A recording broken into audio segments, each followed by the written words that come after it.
Matthew and Grace Huang are a Los Angeles couple who have been living a nightmare. They've just returned to the U.S. after being convicted in the death of their adopted daughter and spending nearly a year in prison in Qatar. CNN's Stephanie Elam has their story tonight. For Matthew and Grace Huang, the 2-year ordeal is finally over. The situation this past 2 years has been extremely difficult, but it's taught us a lot about patience and trusting God. The Huangs may be home in California with their family and friends, but the pain of losing a child is still fresh. We do not know how she died, and we have not begun to grieve. Grief made worse by an international legal nightmare. While living in Qatar for Matthew's job, the couple's 8-year-old adopted daughter, Gloria, dies in January of 2013. Matthew recounts to CBS the last moments of their daughter's life. Gloria was on the floor, foaming at the mouth, so I took her immediately to the emergency room. They did about 40 minutes of CPR, and then they told me that Gloria had passed away. The Huangs are arrested, charged with starving Gloria to death. The couple spends almost a year in prison before being released on bail in November of last year. Fired from his job, the Huangs survive on donations from family and friends. The family says Gloria had an eating disorder that existed before they adopted her from Ghana.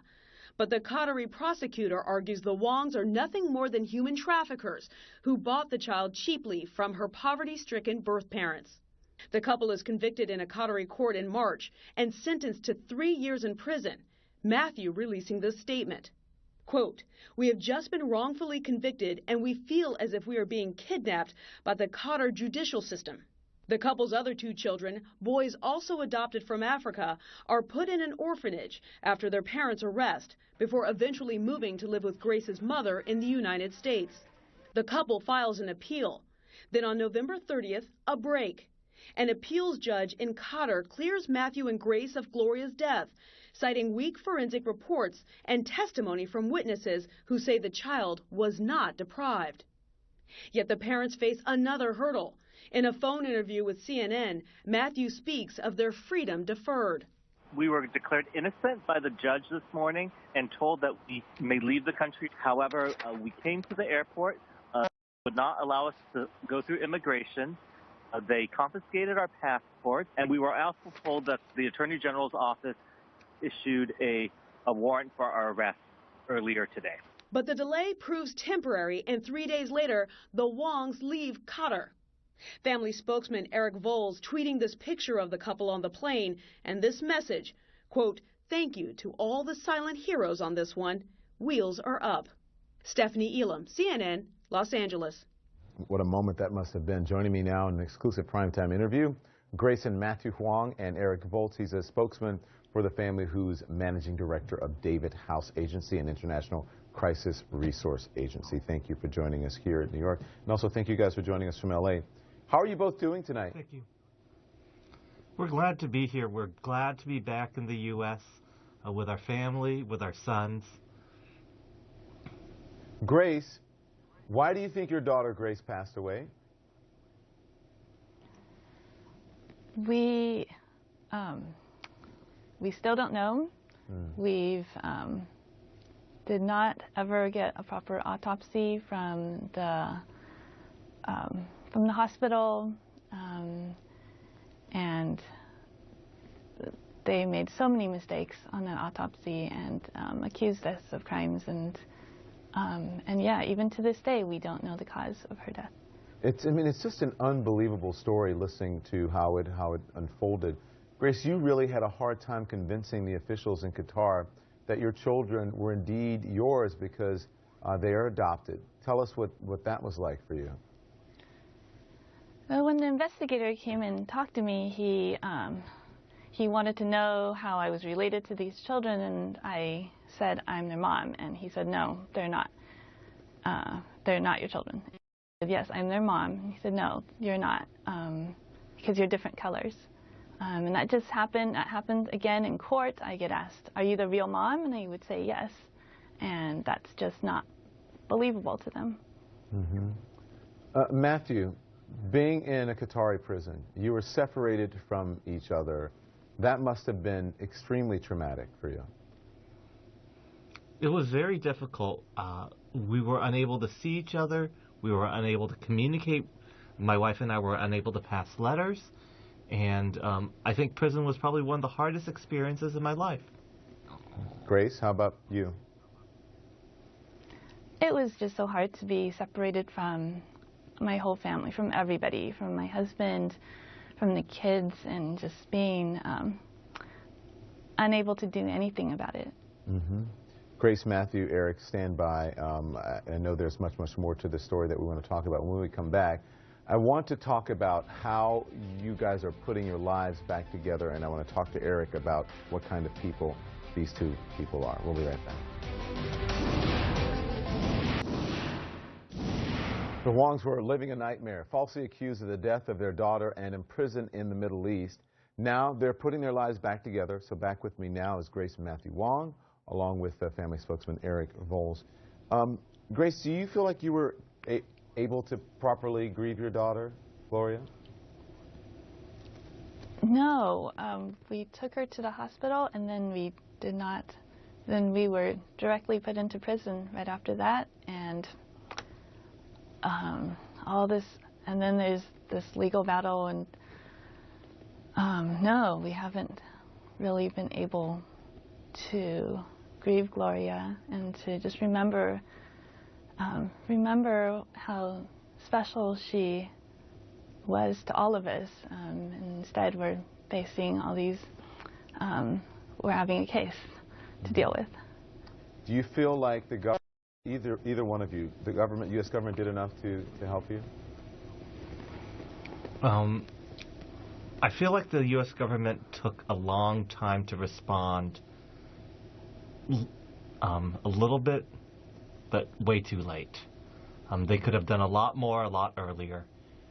We know that there are individuals in the U.S. government who worked very hard on our behalf, but I feel like the U.S. government was trying to play political games in order to protect the relationship with the country of Qatar, rather than actually focusing on and doing the right thing to support their citizens imprisoned abroad.